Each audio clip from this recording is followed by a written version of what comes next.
Hello. हाँ, प्रिय छात्र और छात्राओं तथा दोस्तों, मेरा नाम संत बहादुर चौरसिया है। मैं त्यागी इंटर कॉलेज में बायोलॉजी का लेक्चरर हूँ।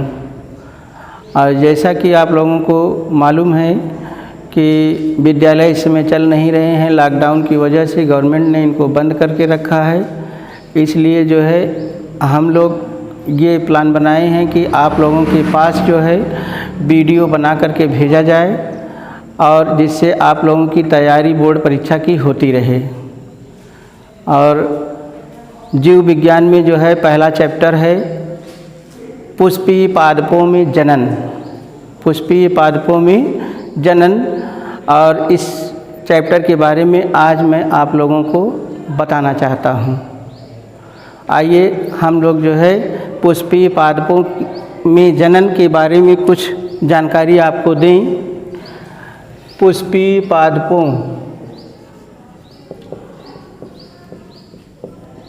में जनन। सबसे पहले जो है पुष्प किस प्रकार के पौधों में बनता है, बीज किस प्रकार के पौधों में बनता है, फल किस प्रकार के पौधों में बनता है, उसके बारे में आपको जानकारी देते हैं। आवृत बीजी पौधों में पुष्प बनते हैं और उसी पुष्प के माध्यम से जो है बीज और फल का निर्माण होता है। तो आवृत बीजी पौधे उस पौधों को कहते हैं जिनमें जो है पुष्प, बीज और फल का निर्माण होता है। और अब पुष्प में जो है 4 चक्र होते हैं। पुष्प में 4 चक्र होते हैं। और पुष्प के सबसे नीचे का जो चक्र होता है उसे कहते हैं बाह्यदल पुंज। बाह्यदल पुंज, इंग्लिश में इसे कहते हैं कैलिक्स। कैलिक्स। अब आपके सामने प्रश्न है कि बाह्यदल पुंज किसे कहते हैं। बाह्यदलों के समूह को बाह्यदल पुंज कहा जाता है। बाह्यदलों के समूह को बाह्यदल पुंज कहा जाता है। इंग्लिश में कहते हैं a group of sepals is called calyx. और जिनमें जो है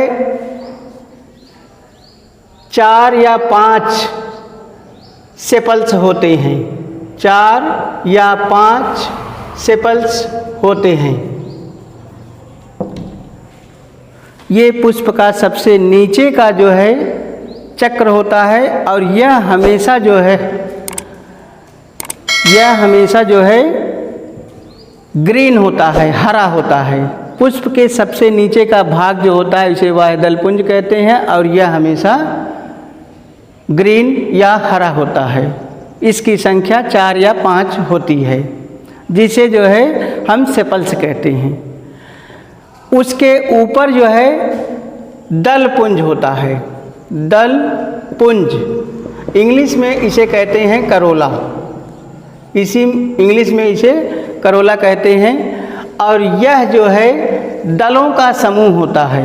दलों का समूह होता है, अर्थात दलों के समूह को दलपुंज कहा जाता है। दलों के समूह को दलपुंज कहा जाता है। A group of petals is called corolla. इसकी भी संख्या 4 या 5 होती है।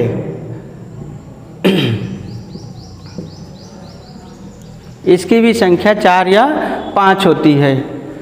सबसे नीचे का भाग बाह्यदल पुंज, उसके ऊपर जो है दल पुंज।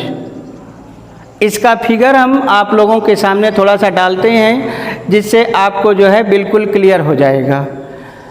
तो ये पुष्प जिस के ऊपर स्थित होता है उसे कहते हैं पुष्पासन। उसको क्या कहते हैं? पुष्पासन। इंग्लिश में कहते हैं इसे थैलमस। इसे जो है थैलमस कहते हैं। और ये पुष्पासन होता है। इसी के ऊपर जो है पुष्प स्थित होता है। हमने आपको बताया कि बाह्य दलपुंज या कैलिक्स जो है सबसे नीचे का पार्ट होता है, इसकी संख्या 4 या 5 होती है। ये हमेशा जो है ग्रीन कलर का होता है। ये है आपका जो है बाह्य दलपुंज,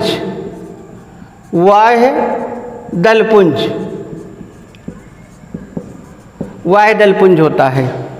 उसके बाद जो है इसके ऊपर का जो पार्ट होता है इसे कहते हैं दलपुंज, और इसकी भी संख्या जो है 4 या 5 होती है। यह हमेशा जो है कलर में होता है, यह हमेशा क्या होता है, कलर में होता है। इसकी भी संख्या 4 या 5 में होती है। इसका कलर पीला भी हो सकता है, गुलाबी भी हो सकता है, या और किसी भी कलर का हो सकता है। ये है दलपुंज।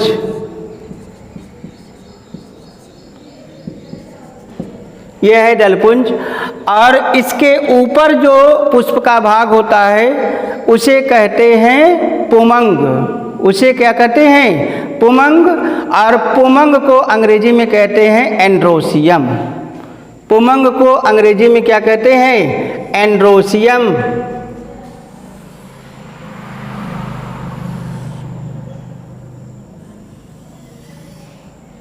यह पुष्प का जो है नर जनन अंग होता है, मेल रिप्रोडक्टिव ऑर्गन होता है। और इसके जो है 2 भाग होते हैं।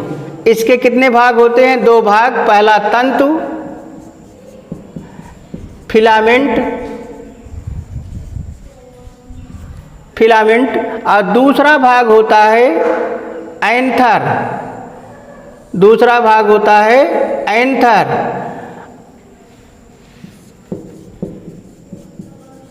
एंथर को जो है पालन सैक भी कहा जाता है, पालन सैक, और हिंदी में इसे कहते हैं परागकोश। परागकोश कहते हैं। और इस परागकोश में जो है पराग कणों का निर्माण होता है। ये देखिए, पराग कणों का निर्माण होता है। इन्हें हम क्या कहते हैं, परागकण। इंग्लिश में कहते हैं इसे पॉलन ग्रेन्स। क्या होता है, पॉलन ग्रेन्स। पॉलन ग्रेन्स होता है। और यह मेल रिप्रोडक्टिव पार्ट का जो है फर्स्ट सेल होता है, पॉलन ग्रेन्स। पॉलन ग्रेन्स होता है। और इसके ऊपर या कह लीजिए इसकी पुष्प के सबसे बीच में जो भाग होता है वो होता है ऐसे।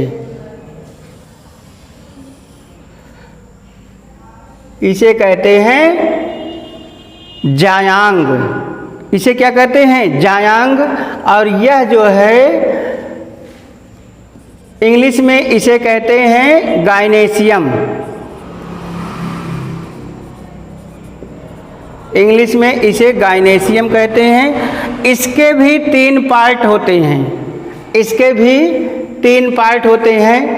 ऊपर का सबसे जो भाग होता है उसे कहते हैं स्टिग्मा। हिंदी में कहते हैं वर्तिकाग्र, स्टिग्मा। और इसका जो गर्दन टाइप का पार्ट होता है, ये नीचे वाला, इसे कहते हैं वर्तिका। वर्तिका।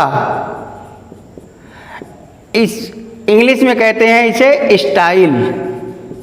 क्या कहते हैं इसे, स्टाइल कहते हैं। और जो सबसे नीचे का गोला भाग होता है उसे कहते हैं अंडाशय। अंडाशय। इंग्लिश में कहते हैं इसे ओवरी।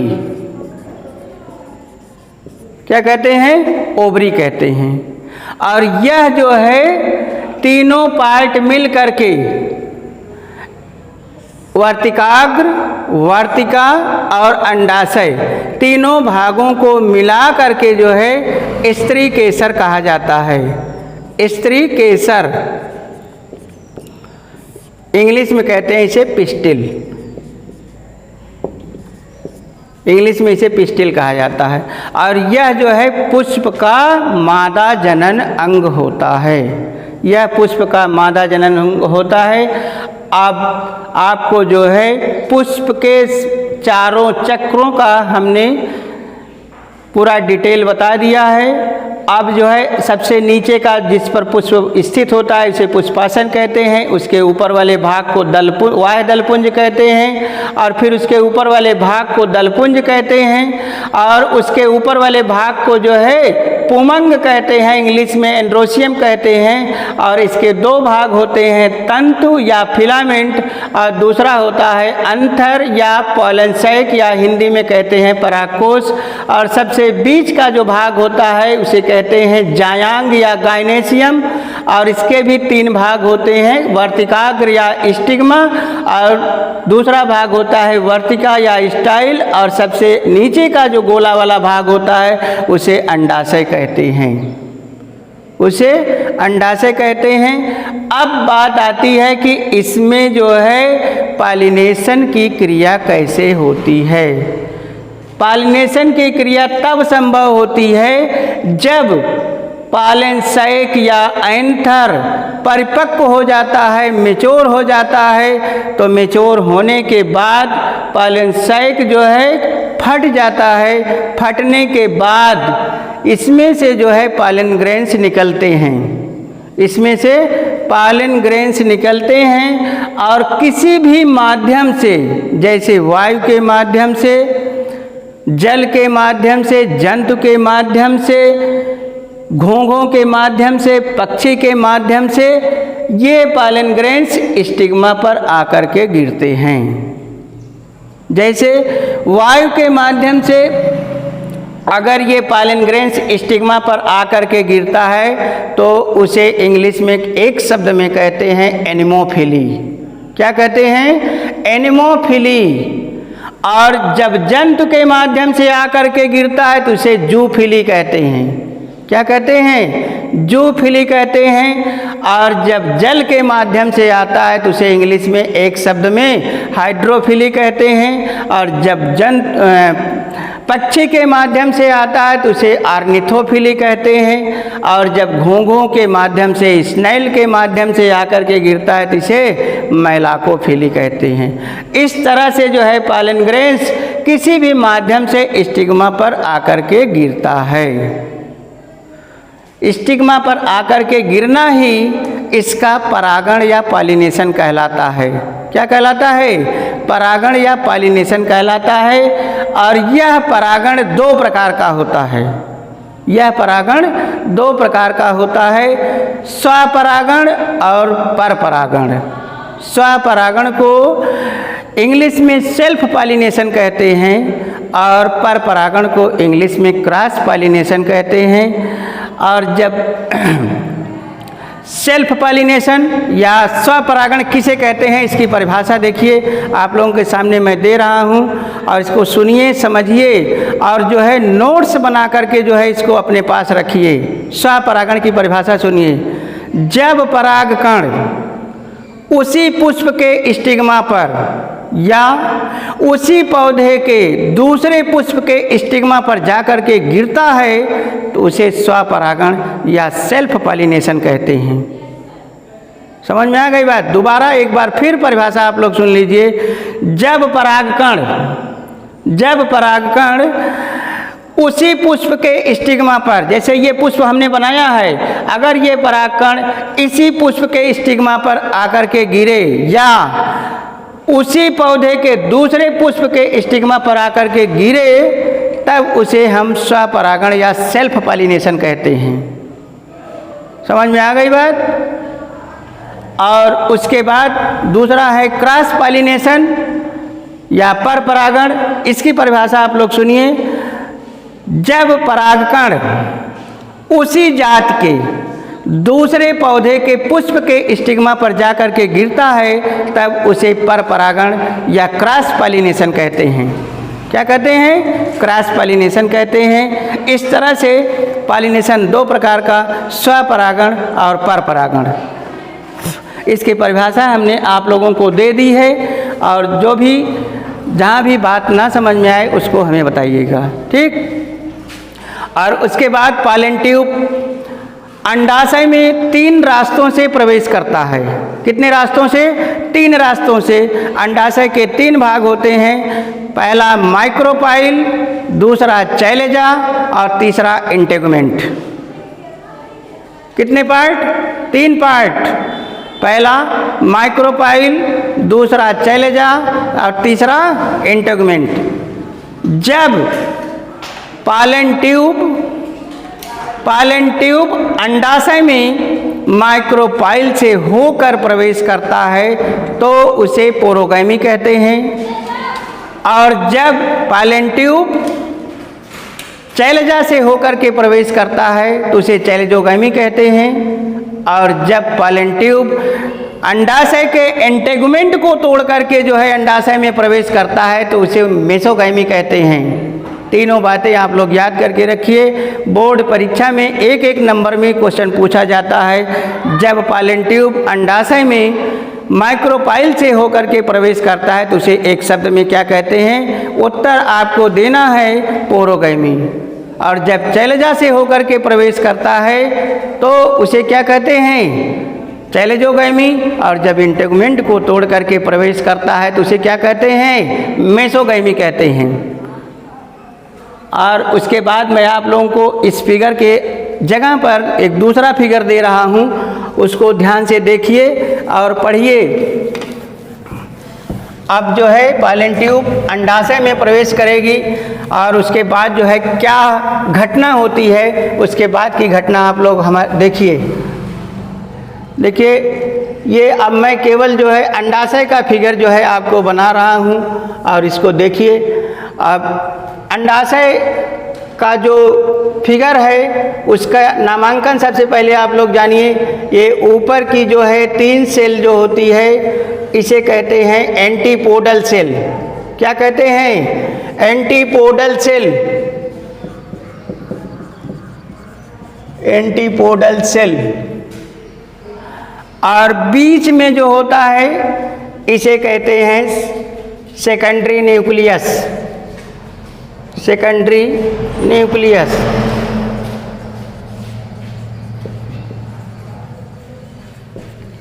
सेकेंडरी न्यूक्लियस या इसे पोलर न्यूक्लियाई भी कहते हैं। Polar nuclei. और नीचे की जो 3 सेल होती है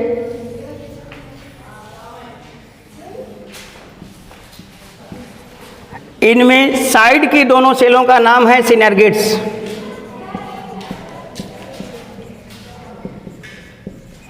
सिनर्गिड्स। और बीच की सेल का नाम है एग सेल। क्या नाम है? Egg cell. और इन दोनों को मिला करके जो है एग एपरेटस कहा जाता है। Egg apparatus. Egg apparatus. इस तरह से जो है आपका ये अंडाशय का स्ट्रक्चर हमने आपके सामने जो है रख दिया है। अब जो है जायांग में जो पॉलन ट्यूब बनी हुई थी वही पॉलन ट्यूब इस अंडाशय में जो है 3 रास्तों से प्रवेश किया। इसके पहले मैंने आपको सारी बातें तीनों रास्तों का जो है पूरा डिटेल बता दिया है। मान लीजिए अब आप जो है पॉलन ट्यूब आपके अंडाशय में प्रवेश कर गई। ये पॉलन ट्यूब है।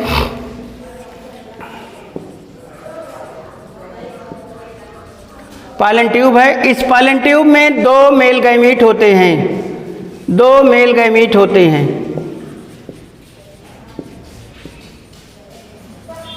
ये 2 मेल गैमीट होते हैं। अंडाशय में प्रवेश करने के बाद ये पॉलन ट्यूब जो है फट जाती है और फटने के बाद जो है दोनों मेल गैमीट बाहर निकल आते हैं। दोनों मेल गैमीट बाहर निकल आते हैं। इनमें से एक मेल गैमीट जो है सेकेंडरी न्यूक्लियस को फर्टिलाइज करता है, फ्यूज करता है। क्या करता है? फर्टिलाइज करता है। फर्टिलाइज करने के बाद जो है अब मेल गैमीट हैप्लॉइड होता है अर्थात X, और सेकेंडरी न्यूक्लियस ऑलरेडी जो है डिप्लॉइड होता है 2X।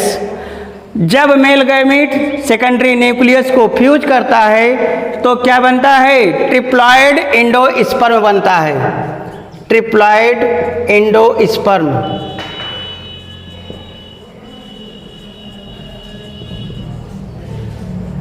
ट्रिप्लॉइड एंडोस्पर्म अर्थात 3x बन जाता है। यहाँ पे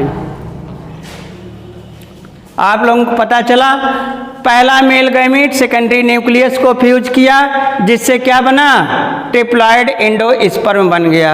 और यह ट्रिप्लॉइड एंडोस्पर्म बोर्ड परीक्षा में बहुत ज़्यादा पूछा जाता है। ट्रिप्लॉइड एंडोस्पर्म का कार्य क्या होता है, तो आपको एक लाइन में लिखना है 1 नंबर पाने के लिए। ट्रिप्लॉइड एंडोस्पर्म का कार्य विकसित होते हुए भ्रूण को भोजन प्रदान करना होता है। क्या प्रदान करना होता है, भोजन प्रदान करना होता है। ट्रिप्लॉइड एंडोस्पर्म का यही कार्य होता है। अब आइए देखते हैं यहाँ पे दूसरा मेल गैमीट एग सेल को जो है फ्यूज करता है। ये ऑलरेडी हैप्लॉइड और एग सेल भी हैप्लॉइड, और जब दूसरा मेल गैमीट एग सेल को फ्यूज करता है तो डिप्लॉइड जाइगोट बन जाता है। क्या बन जाता है, डिप्लॉइड जाइगोट। डिप्लॉइड जाइगोट बन जाता है। डिप्लॉइड जाइगोट, यही जो है जाइगोट आगे विकसित होकर के बीज और फल का निर्माण करता है। क्या करता है, बीज और फल का निर्माण करता है। अब आप लोग एक विशेष ध्यान दीजिए, यहाँ इस कंडीशन में 2 बार निषेचन की क्रिया हुई है, इसीलिए इसे कहा जाता है द्वि निषेचन, डबल फर्टिलाइजेशन। आपकी बोर्ड परीक्षा में लगभग हर साल ये पूछा जाता है द्वि निषेचन की क्रिया किसे कहते हैं ना, डबल फर्टिलाइजेशन किसे कहते हैं। तो आप लोग देख गए यहाँ पर जो है 2 बार निषेचन की क्रिया हुई।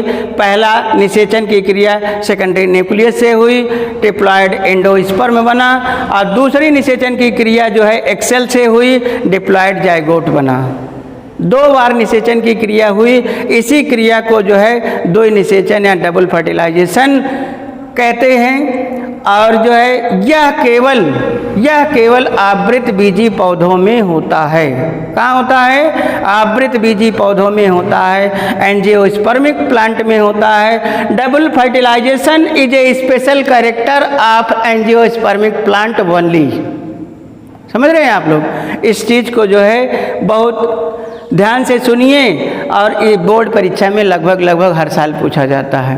और डबल फर्टिलाइजेशन की खोज जो है नवास्चिन नामक वैज्ञानिक ने की थी। 1 नंबर में ये भी क्वेश्चन पूछा जाता है, द्वि निषेचन की क्रिया की खोज किसने की, ध्यान दीजिए आप लोग, नवास्चिन नामक वैज्ञानिक ने की थी इसकी। तो अब निषेचन की क्रिया संपन्न हो गई। निषेचन की क्रिया संपन्न होने के बाद जो है अंडाशय में ओव्यूल बनते हैं, बीजांड बनते हैं। क्या बनते हैं, बीजांड बनते हैं। उस बीजांड से जो है आपके बीज का निर्माण होता है। बीजांड से बीज का निर्माण होता है, और उसके बाद जो है फल का निर्माण होता है। फल का निर्माण होता है, अंडाशय से जो है फल का निर्माण होता है। अब आपकी बोर्ड परीक्षा में पूछा जाता है फल किसे कहते हैं ना, एक परिपक्व अंडाशय को जो है फल कहते हैं। परिपक्व अंडाशय को क्या कहते हैं, फल कहते हैं। और फल 2 प्रकार के होते हैं, एक होता है आभासी फल, आभासी या असत्य फल। ये परिभाषा आपकी आती है, आभासी या असत्य फल किसे कहते हैं। अब इसकी परिभाषा मैं आप लोगों को दे रहा हूँ, आप लोग ध्यान से सुनिए। जिस फल का निर्माण पुष्प के अंडाशय के अतिरिक्त अन्य भागों से होता है उसे असत्य या आभासी फल कहा जाता है। जैसे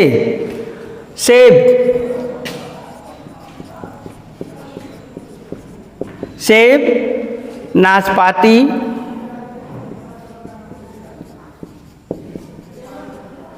और स्ट्रॉबेरी।